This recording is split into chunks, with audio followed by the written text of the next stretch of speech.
Hi, RVians. Welcome to the first episode of RV's Gambit, where we, a group of 44 JCSC Elects, brings you interesting podcasts to spice up your life. I'm Roxanne, candidate number 34. And I'm Chernoa, candidate number 15. And our other member, Damian, candidate number 30, is currently manning the camera and will join us later. So for today's episode, we'll be talking about various relationship questions and problems you've sent us. And we have two very special guests with us today, Mr. Shane Koh and Mr. Alex Chan. Hello, everyone. Would you like to introduce yourselves? So I'm Mr. Alex Chan. Actually, this is just my second year in RV, and I'm a JC history teacher here. Hi everyone, my name is Mr. Koh. I've been in RV for 9 years, and it's been a splendid 9 years, and it's great to be joining you all here today. Alright, so without further ado, let's get into it. Yeah. So for the first question is, what we consider to be an ideal teacher-student relationship? Like what level of formality, informality, etc.? Actually, for me, I think that it depends on the context and maybe even the level that I'm teaching. Definitely very different in, let's say, a Sec 1 class as compared to maybe a JC 1 class.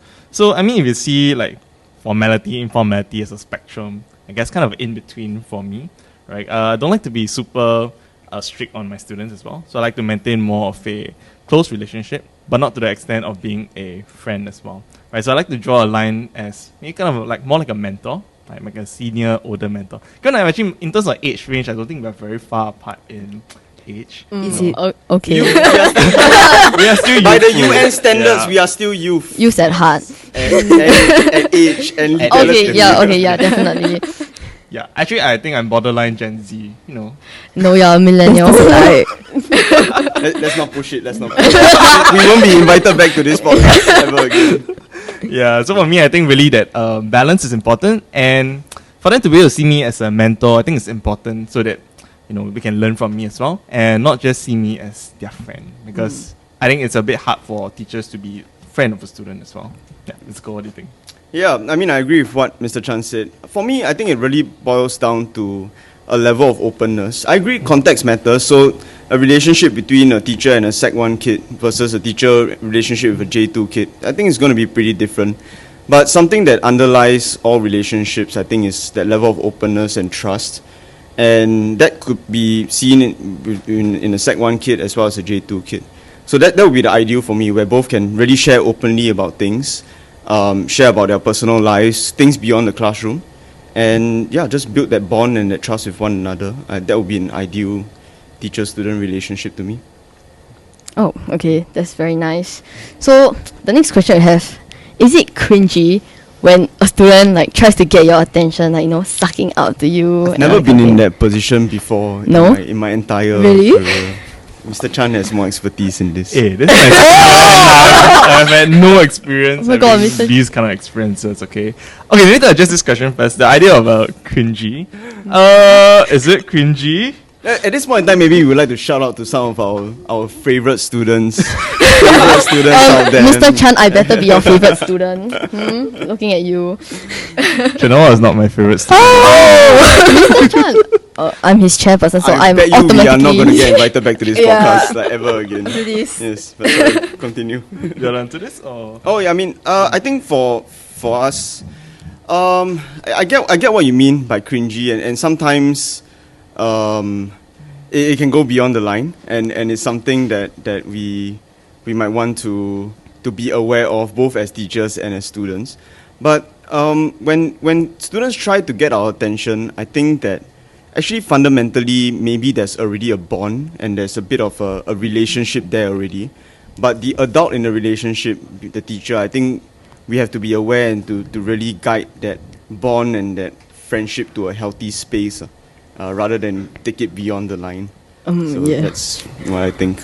I wouldn't reject the student to the point where I'll just run away every time I see the student. Like, oh my god, run the other side. Exactly, you know, I probably wouldn't go down that line, but try to guide the relationship to a healthy space. I think it's important because for some students, this kind of need for teachers' attention could actually stem from the lack of adult attention in their lives and at home as well. So I think as a teacher, like what Mr. Koh said, I think in remaining professional, we can also guide our students and kind of guide them to develop healthy relationships and being able to form that kind of relationships with adults. And I think that's what we should do in situations like that. Right. So rather than see it cringy, I want to see it as more of how do I understand this person better, right? Any particular reason why they're acting in this way, and how then I can navigate this relationship as well. Wow, Mr. Chan. Doing Very politically correct. Yeah. So moving on to the next question. That was a bit cringy though. Okay. No. Okay. Moving on to the last question about teacher-student relationships. Like, how can students confide into teachers and their parents like comfortably? I think there's like always that constant fear that, you know, if I share with a teacher, they might share to another teacher, and like the whole department knows. So like, how do you? Yeah. How do they confide comfortably? Okay. Okay. I can start with this. I think whenever these conversations come, both parties must really make it clear that whatever is shared is going to be confidential. So I think at the very baseline, it builds a level of trust that whatever is said over there, it is a safe space. And perhaps after that, if the conversation is going to be taken to someone else or to someplace else, it must also be agreed, you know, between the two people, and then the help that is needed can be reached out to. And I think that same idea of openness, but maybe if it's more of a personal conversation, there may also need to be a level of vulnerability, both from the teacher and the student. So if the student shares very personal things, perhaps the teacher also needs to share and relate to that person through their own life experiences. I think vulnerability can build a very strong sense of trust and bond and relatability. And from that, a pathway can be charted forward for further help. I think that is students will usually pick a teacher or adult that they're actually trusting of and they can actually feel comfortable confiding in. So I think this relates to the earlier points we discussed on like teacher-student relationships as well, right? So it requires a strong bond between the teacher and the students such that this student feels comfortable confiding.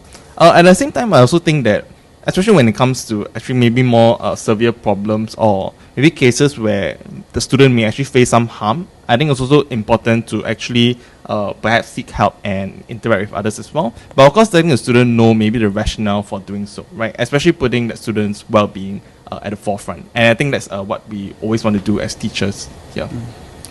I'll just like that very often these conversations aren't going to be one-off. So depending on how the first conversation goes, it would really determine how the relationship moves forward, and if that person still trusts in the teacher and so on and so forth going forward. So we see this not as a one-off conversation, but in really helping the child through their journey in school. That's very heartwarming. Okay, so now we have a very juicy question for the both of you. What do you think about dating in JC? Both of them to answer. So let me ask, Mr. Chan, were you attached in JC? I was not. Neither was I. We were two lonely sad emo kids by the side, just crying our eyes out, writing sad poems. More like maybe Oh, history shit, was that just me?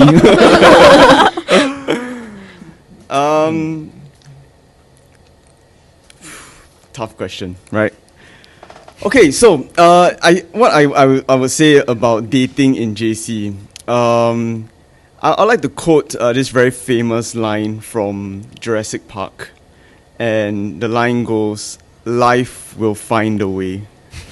So schools as they are and institutions as they are, I mean, they will set rules, and of course the rules come from a good place.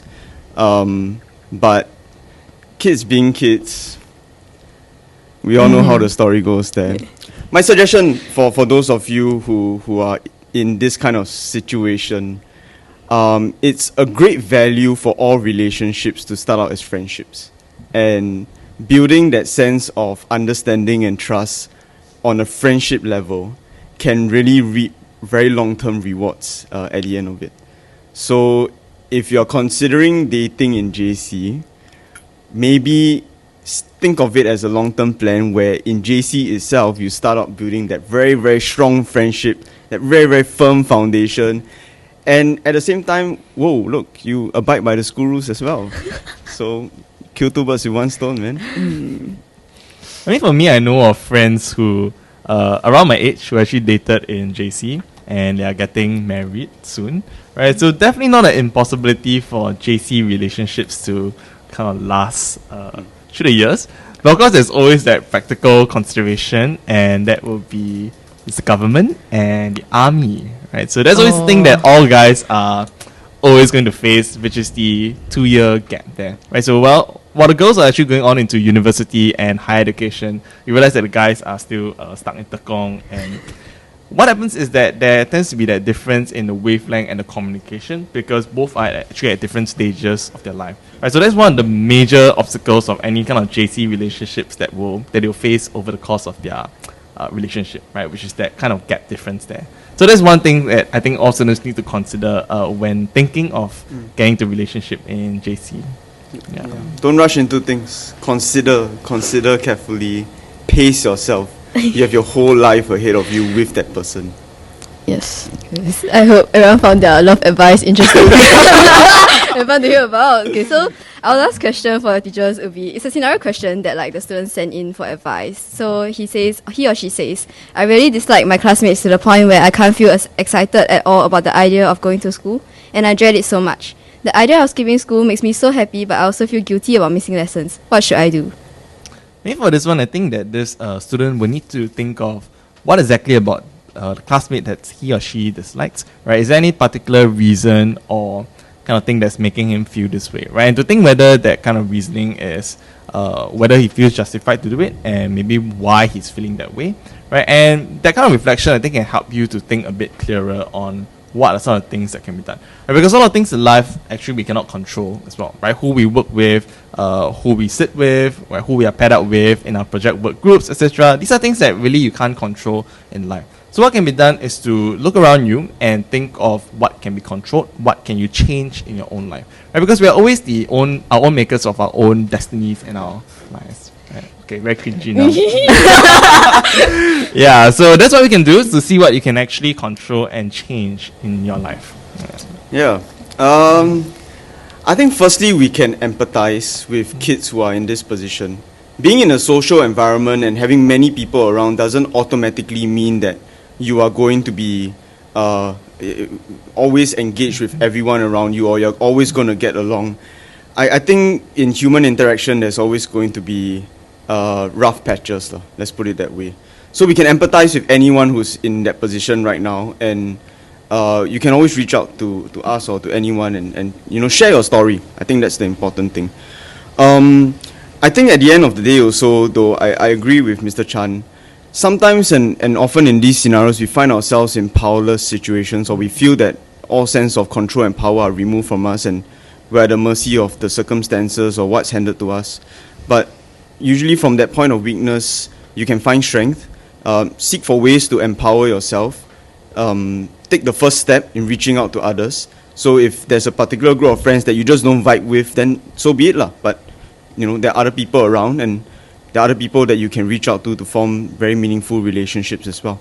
At the end of the day, if you are in a bad place and you want to come out to a good place, quite often the initiative and the agency and the onus of the movement begins with you, and you got to ask these deep questions about where you are and yourself.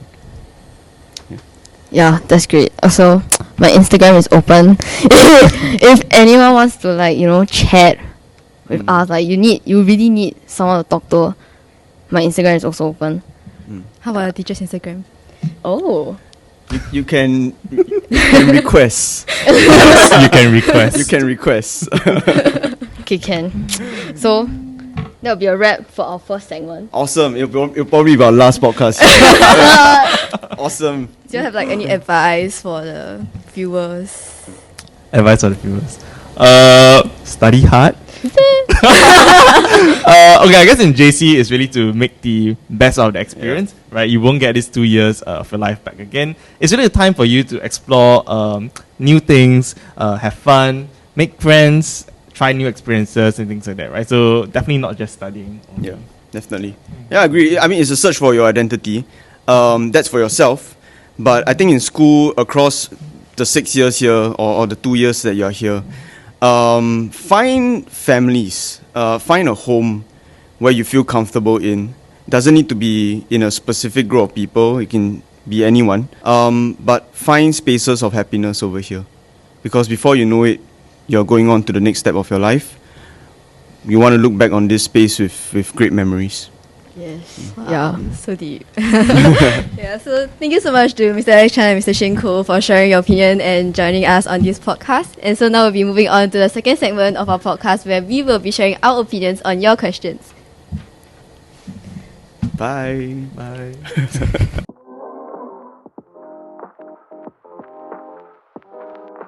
Hi guys, welcome back to the second segment of RV's Gambit.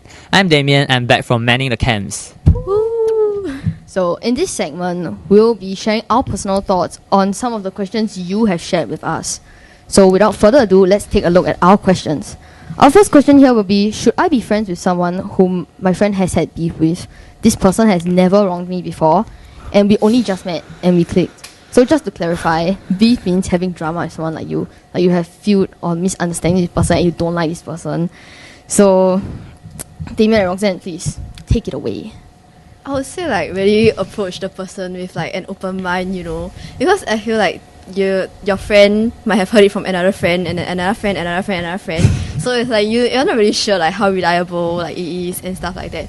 And I feel like everybody has like their own likable points and points you might feel a bit like tilted with. But so I feel like, just if y'all clicked already, then I think you think that the person is personally not bad, then I think just go ahead, be friends with them. Yeah. As for me, I think that you should keep your choices open. Right? As I've said, that person has never wronged you before and both of you click. That's the most important part, right? So I feel like the question having in mind right now is not whether should you be friends with that someone, but instead it's like whether the other friend will get angry at you or not because it feels like you are betraying him. So my answer to this question is I feel that everyone has the right to be friends with someone who they really click with, just like you, and vice versa. So if you feel that both of you have common interests or can chit-chat over something very comfortably, then go ahead and be friends with that someone. Similarly, your friend can also choose to not continue being friends with you. So it's like very mutual. Okay, can. So our second question here is a question I think many of us can relate to. So how can we still maintain our friendship connections in JC with our busy schedules, and how can we ensure that we don't get burnt out from the communication and stuff like that, especially for introverts or even extroverts, who knows? So I'll start, okay? Yes. Go ahead. So I think that regarding this question, the main thing is really communication and effort. So if you're busy, you can't talk as much. Just take a bit of time out of your day to talk to your friends, update them a little, do a little check-in. You don't need to force yourself to have conversation. You don't have to have 1 hour long conversations. Just a simple check-in would do, because the main point is just to maintain that little bit of connection you guys do have, because both of you know that you're very busy. So it's a mutual understanding and connection and like just communication basically. So regarding this question, I think time management is fairly important. So you have to make some time besides your busy schedule to hang out with your friends and take it as a chance for you to relax and chill. Right? Don't take your friends as part of your commitments or part of your workload, because that will make you feel very burnt out. So play hard when it's time to play and work hard when it's time to work. So when you're with your friends, try to enjoy the time you all spend together and don't think about any homework or workload, because that will make you feel really burnt out. Yeah, so enjoy. Yeah. Personally, I think this question is like super duper relatable. Yeah, but I mean, it's all about setting your priorities right and stuff. Like you will always have time that you like spend to chill with your friends. And I think like it's like you don't really have to have like, oh, I'm going to like plan this time just for these friends. But I think it's really about maybe along your daily life you can have like your friends in them also, like when you go out and eat short meals with them, then you'll catch up like over a meal. I think that's pretty wholesome too. Yeah, so I think your friend will understand lah. If y'all are already friends, then y'all have like they know you so well. I think they will understand. So don't get too burned out trying to communicate. Yeah. Yes. Our next question is more of an opinion type question. So this person is asking us for our opinions on forming friend groups, the benefits, potential detriments, how friend groups can affect our friendship dynamics between individuals. And I'll be leaving this question to Roxanne and Chernoa because they have more experience on such matters. Huh. Really? Okay. But anyways, personally, I feel like when you want to make friends with people, you shouldn't really consider like the pros and the cons. Like, this is not really econs, but marginal cost, marginal benefit. No need for that. If you click with that person, then you guys are like great friends. That's great. So like, I think like when you want to make friends with someone, it shouldn't be like, I want to purposely be friends with someone because they can bring me so much benefits. It's like nothing like that. So I feel if you do that, right, your friendship will have a lot of problems along the way when you find out that like, this is not what I expected. Like, it's really not a friendship that you envision and stuff like that. So I think just approach any friendship with like, you don't think about like what can I get out of it, but rather, I really like this person's personality. I'm going to I want to be friends with him or her. So yeah. Now we'll be tapping briefly on like this question that we all have similar opinions on, I think. So like this question is it wrong to keep secrets from your friends? What do you think? No, I think it varies from person to person and from a case to case basis. If you find it comfortable to keep the secrets to yourself, then why not? Right? And if you find it more comfortable to confide in your friend and tell him about these secrets, then go ahead. Yeah, I think like everyone has things that like they're willing to share, not willing to share. I think we should all like respect those boundaries. Yeah, honestly, same thing. Not much to say. Do we keep secrets between ourselves?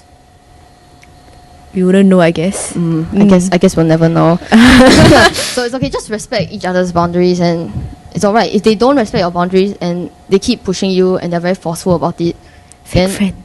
They're fake friends. You should that's it. So since we're trailing onto this path of like insecurities in friendships, so the next question would be, how do you deal with insecurities in friendships? Like insecurity that you're not good enough or that your friends are not reciprocating, like they're not putting in enough effort also, and deal with feeling left out.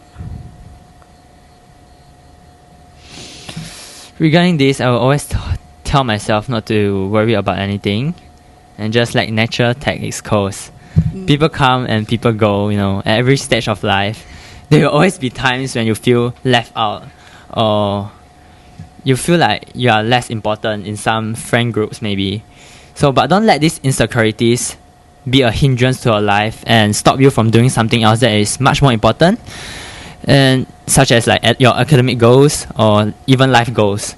Hence, my advice to deal with it is to not deal with it. Yeah, honestly, me and Damian have like the same opinions. Yeah, I mean I agree with them lah. Like, firstly is like don't let your insecurities be something that is an obstacle in your friendship. Like I feel if you were the other side and like your friend has a lot of insecurities and they can't get over it no matter how many times you try to help them, I think if you were that person, you will also feel a bit drained by this friendship. So I think we all should try and like, really think from the other person's perspective. And I think if you are having a lot of insecurities, right, after you have talked things out, then you might really want to think this through if you really want this friendship. Like, you don't want to be like 24/7 worrying like, oh my gosh, I did this. Is this gonna make this person think that I'm so weird? Like, you're gonna feel so drained in that friendship, Yeah. Yes. All of you must learn how to identify good friends who respect your boundaries. Alright. So since we're on this topic of insecurity, some of us are also wondering when to give our friends enough space and how to not come off as possessive and clingy. I feel like just be more observant, I guess. Like really notice like the small signals that they send out.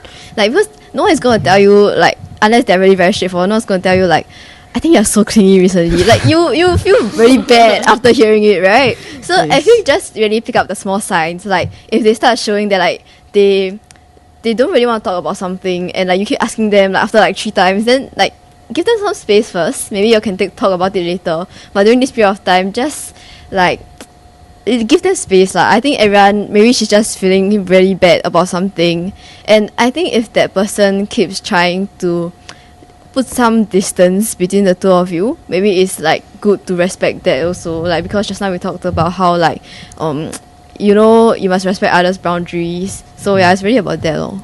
Yeah, I do think that all of us sometimes we want our alone time also. You know, like that's a very valid thing. And I think it's also very important to look out for social cues and observe their body language. So if you think you're being too clingy, you just observe them a little bit. See if they back away or they flinch a bit, or their you know, facial expressions are like that. You know, then I think those are the signs that you can get that they're like uncomfortable and stuff like that. So yeah, knowing each other's boundaries is a very important thing to a lasting friendship. Moving on to our final question, which will be a scenario-based question. I feel like I'm always the one putting in effort in all my friendships, and I'm not any of my friends' priority, even when they have always been mine. What kind of advice would you guys give to the person asking this question? Okay, like what Rox said, I think you should definitely talk things out, you know. Like previously we've been talking about communication, talking things out like that. Because if you don't talk things out, you keep being burdened by these thoughts and emotions that you have. And honestly, that's really, really draining for you. And considering we're in JC now, we have A-levels, you have other commitments to do. Do you really want to be burdened by like this kind of emotional barriers and like fear of your friends not liking you and all that kind of thing? So yeah, it's just not very healthy for you. So maybe you can talk things out, and if it's really getting unhealthy and toxic, then you must re-evaluate like your friendship. I think the key point for today is just must talk, must communicate effectively with your friends. You know, prevent all the misconceptions from happening. Yeah. I think you might need to take a step back and see whether that person has really not made any effort to maintain this relationship, right? Or is it that you have misunderstood that person? So sometimes it may be the situation where you have misunderstood that person. Maybe he really did put in effort into sustaining this relationship. So maybe you want to take a step back and re-evaluate the situation. But if the situation is true and your statement is correct, that the person is not putting in any effort to maintain this relationship, I suggest you to talk to the person and see what can you guys do to make things right. Talking is very important, guys. Talk is the key solution to everything. Yes. So that brings us to the end of our podcast. We hope that you found our opinions and solutions perhaps something that you can consider. And since you'll be posting like a YouTube video, you know, you guys can leave us like what you think about this podcast as well. We will also be uploading this podcast on Spotify for those of you who prefer just listening, so do keep a lookout for that. The links will be on our Vibe story, so don't miss it. Yes, so thanks guys for listening and staying to the end of the podcast. So since we were talking about relationship issues, I have a song to recommend, and it's called Also by Sim Motel. It's quite nice, yeah. So go check it out, okay? And see you in the next episode. Bye.